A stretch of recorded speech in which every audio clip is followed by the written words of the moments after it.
Ciao a tutti amici di Vanilla. Questa è la storia di un ragazzo e del suo sogno, che si consumò nell'arco di un pomeriggio, quello del 29 giugno del 1950 a Belo Horizonte, in Brasile. Di un sogno straordinario che sembrò l'inizio di chissà cosa e poi si consumò rapidamente per lasciare spazio a una terrificante realtà. E l'inizio, un posto che, a vederlo sul mappamondo, non è poi lontanissimo dal Brasile. Hispaniola, la prima isola americana scoperta da Colombo, dal 1844 è divisa in due stati, quello ispanofono della Repubblica Dominicana e quello francofono di Haiti. È proprio qui, ad Haiti, nella capitale Port-au-Prince, che il 24 marzo del 1924 nasce Joseph Edward Gattiens, detto Joe, un mulatto, terzo figlio del matrimonio ben riuscito tra una haitiana di colore e un bianco, figlio di immigrati che si dice fossero di origine belga, anche se in realtà Gattiens è un nome tedesco, comune nella zona di Brema. Prima di vedere cosa successe in quel giorno di gloria del 1950 vi parlo dell'azienda che ha sponsorizzato questo video. Si chiama OneFootball ed è un'app per appassionati di pallone, viene già usata da 3 milioni di persone in Italia ed è personalizzabile scegliendo la propria squadra del cuore e i giocatori preferiti, così ricevete in anteprima le notizie che più vi interessano. Sull'app si possono controllare le formazioni, le statistiche delle squadre, i risultati in diretta e si possono vedere gli highlights della Serie A, Serie B e Serie C. Sull'app potrete guardare in diretta le partite di Serie B e Serie C, il campionato portoghese, quello austriaco e tanto altro. L'app è gratis sia per iPhone sia per Android, quindi potete scaricarla direttamente dal link che vi lascio in descrizione oppure con questo QR code. Se non volete perdere neanche un istante di calcio, adesso sapete come fare, basta scaricare OneFootball e avrete tutto a portata di smartphone. E ora, torniamo al nostro Joseph Edward Gattiens. La famiglia Gattiens non se la passa male, commercia in rum e caffè e gestisce una scuola privata, ma per Haiti non sono tempi molto allegri e si può dire che questa tormentata nazione non ne abbia mai avuti. Fino al 1934 l'area è un protettorato degli Stati Uniti che l'hanno occupata militarmente dopo la guerra civile del 1915 e la lasciano in mano alla minoranza mulatta che è sempre stata il loro interlocutore prediletto. Ma nel 1945 la maggioranza nera torna al potere e da quel momento tutti gli avvenimenti vanno verso la direzione di una dittatura militare. Intanto, Joe Gattiens cresce e cresce bene, il figlio che tutti i genitori vorrebbero. Primeggia a scuola e negli sport e giovanissimo diventa il bomber della Étoile Etienne, una squadra di calcio della sua città, in cui milita per 8 stagioni vincendo 2 campionati nazionali nel 1942 e 1944. Ma per lui il calcio è solo un gioco, un passatempo, perché sogna di entrare in affari e per questo studia economia.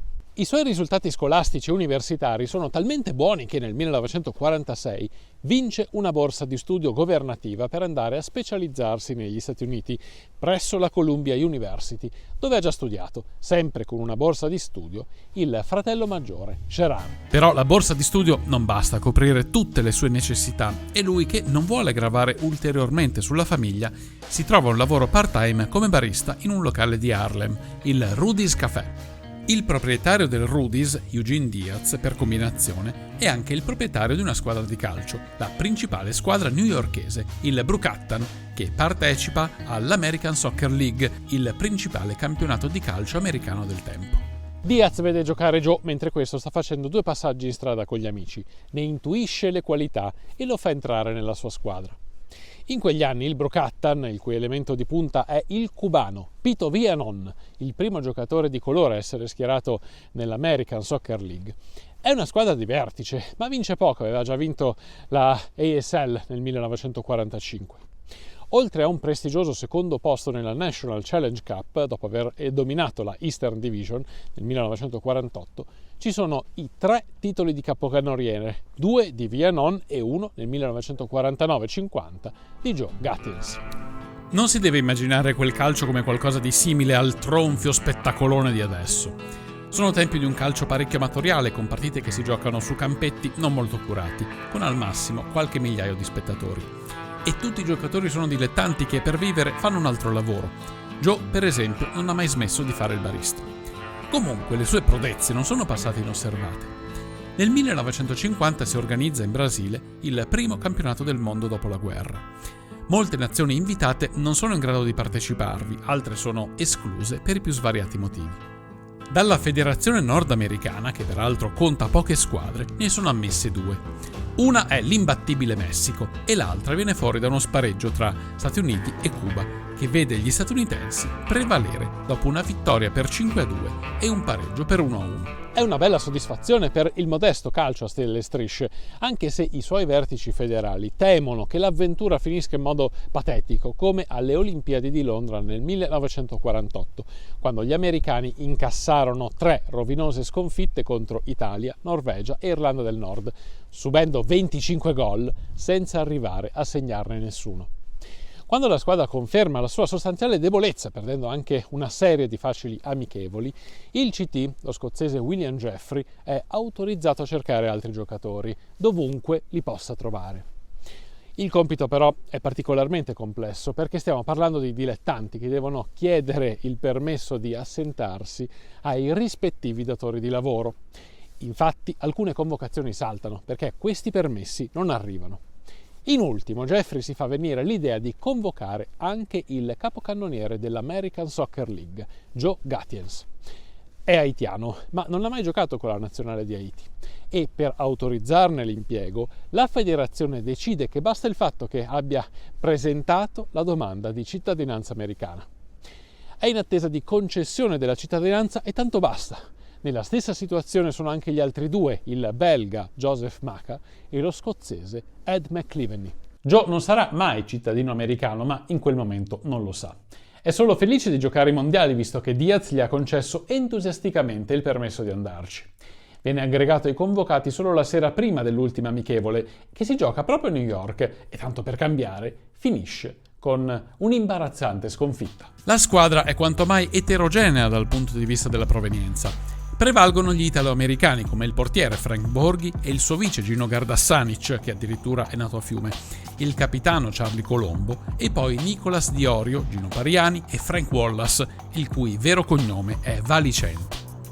Poi un po' di ispanici e un melting pot di altri, in mezzo ai quali Joe Gattiens non è neanche il più originale. Il mondiale degli americani, inseriti nel gruppo 2, incomincia nel primo pomeriggio del 25 giugno 1950 a Curitiba, nello stato di Paraná, contro la Spagna. Contro ogni previsione, gli Stati Uniti vanno in vantaggio nel primo tempo con Pariani e resistono all'assedio spagnolo per quasi un'ora, prima di capitolare nei minuti finali e perdere 1-3. Tutto sommato, viste le aspettative, non è andata malissimo. Il secondo incontro del girone, che si disputa alle 18 del 19 giugno a Belo Horizonte, li vede opposti all'Inghilterra. È la prima partecipazione ai mondiali degli inglesi, considerati i maestri e gli inventori del calcio, specie dopo che nel 1949 hanno sconfitto, dopo una lunga serie di vittorie prestigiose, una velleitaria selezione del resto del mondo per 6-1. Nel primo incontro hanno battuto in scioltezza il Cile per 2-0 e ora si preparano a fare un solboccone di quei dilettanti allo sbaraglio. Ma qualcosa va storto. Gli inglesi fanno la partita, la loro supremazia è indiscutibile, hanno parecchie occasioni ma non la sbloccano. In compenso, quando finalmente gli americani si vanno avanti al 37esimo del primo tempo, il centrocampista Walter Barr, insegnante di matematica e ginnastica in una scuola media, si fa spazio e tenta la conclusione in diagonale da 25 metri. Il portiere inglese Albert Williams è ben piazzato e dà l'impressione di poter controllare agevolmente il tiro, ma comparendo come dal nulla, con quello che sarà definito come un volo di almeno 5 metri, Joe Gattiens si tuffa e devia il pallone di testa, spiazzandolo. La torsida di Belo Horizonte è tutta per gli americani, guidata dalla folta comunità di immigrati italiani che si riconosce nei vari Borghi, Pariani e Colombo. Lo stadio esplode, gli inglesi hanno quasi un'ora per rimediare e infatti ci provano in tutti i modi, ma non è giornata. Né Mortensen, né Matthews, né nessun'altra delle stelle inglesi in campo trova il guizzo vincente e, quando azzeccano un tiro, ci pensa Borghi a pararlo. Alla fine gli Stati Uniti vincono e Joe è portato in trionfo dai compagni. In Europa la notizia del risultato provoca una serie di ridicoli malintesi. Quando le telescriventi della Reuters la battono, alcuni redattori pensano a un errore e riportano sui giornali la notizia di una vittoria inglese per 10-0 o per 10-1. Gli inglesi diranno poi che Joe è stato letteralmente colpito dal tiro di Barr, che la sua deviazione è stata tanto fortuita quanto fortunata. Ancora a distanza di molti anni, Barr respingerà sdegnato questa insinuazione. Joe era un gran cannoniere, aveva uno straordinario fiuto del gol ed era soprattutto uno specialista di gol acrobatici. I compagni di Joe nel Brookhampton gli fanno il coro. In realtà il gruppo 2 si è già concluso alla fine del secondo turno. Passa solo la prima classificata e battendo per 2-0 il Cile, questa è la Spagna. Il terzo turno si gioca solo pro forma il 2 luglio. La Spagna infligge un'altra sconfitta per 1-0 all'Inghilterra e gli americani, ancora ubriacati dall'euforia dell'inatteso successo di 3 giorni prima, si fanno strapazzare dal Cile, che li batte per 5-2. Il mondiale sarà poi vinto dall'Uruguay, che avrà ragione dei padroni di casa al termine di un'altra partita leggendaria, passata alla storia come il Maracanazo. Non c'è molta gloria per i giocatori americani una volta tornati a casa. Quelli che sbarcano a New York trovano ad attenderli solo la moglie di Barr, che è venuta a prendersi il marito per portarlo direttamente, senza passare da casa, a un campo estivo negli Adirondacks, dove gli hanno trovato un lavoro mentre la scuola è chiusa. La fama di Joe in quel momento è ai massimi livelli e gli arrivano offerte dall'Europa. Allora decide di lasciare il Brookhampton e la Columbia University e se ne va in Francia a giocare in Division 1 con la maglia del Racing Club Paris. La sua stagione però è funestata dagli infortuni, specie alle ginocchia. Gioca solo 4 partite, segnando comunque 2 gol. L'anno dopo il Racing lo cede all'Olympique Calais, una squadra occitana della Division 2. Qui Joe mette insieme 15 presenze e altre 2 reti, ma gli infortuni non smettono di tormentarlo, anche se vivere in Francia gli piace. A un certo punto, nel 1953, decide di tornarsene a casa, ad Haiti, e di chiudere con la carriera con il club delle sue origini, l'Étoile Etienne, in cui gioca fino al 1957. Fa anche in tempo a giocare, durante le qualificazioni per il mondiale del 1954, anche una partita persa con la nazionale di Haiti. Poi investe i suoi guadagni in una catena di lavanderie a secco e pensa a vivere come una persona comune, una persona per bene, con la moglie Liliane, i figli Leslie e Jerry e una casetta con il giardino dove coltiva le rose, i ragazzi che allena o aiuta a studiare pagando loro libri e quaderni se sono troppo poveri.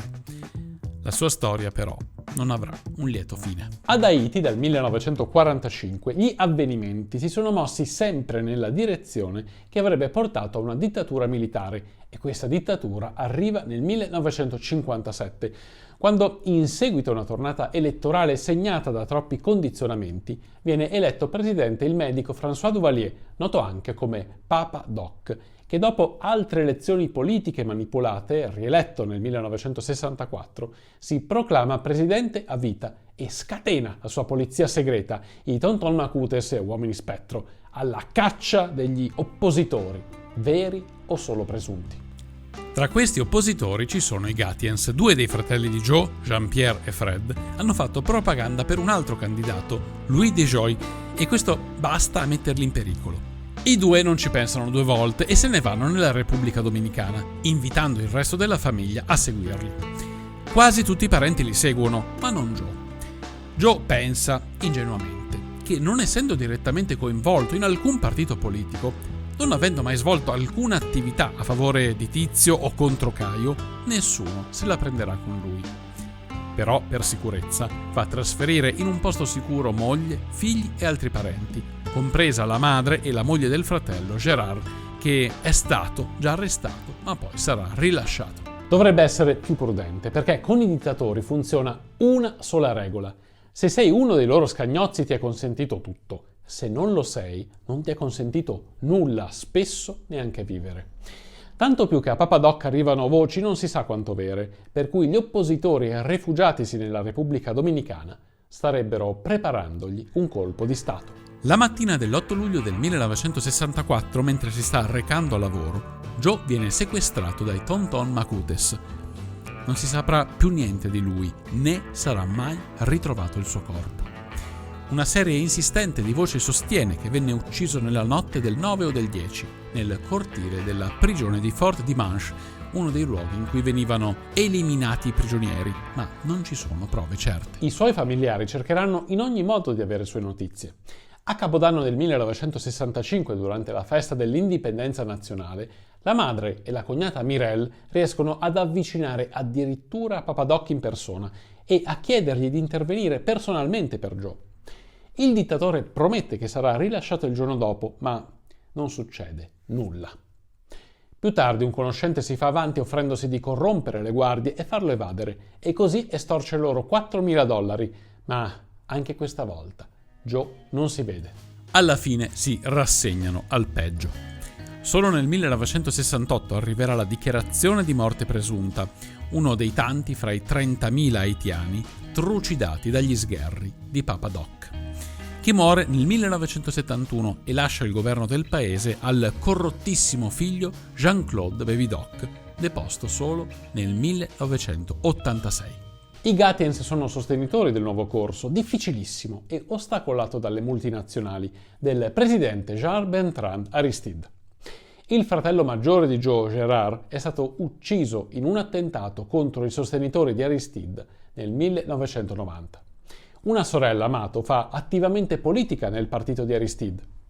Gli Stati Uniti ricorderanno Joe Gatiens inserendolo nella loro National Soccer Hall of Fame nel 1976. Prima che andate a vedere il prossimo video vi ricordo che questo l'ho caricato con la velocissima connessione di Spadhausen.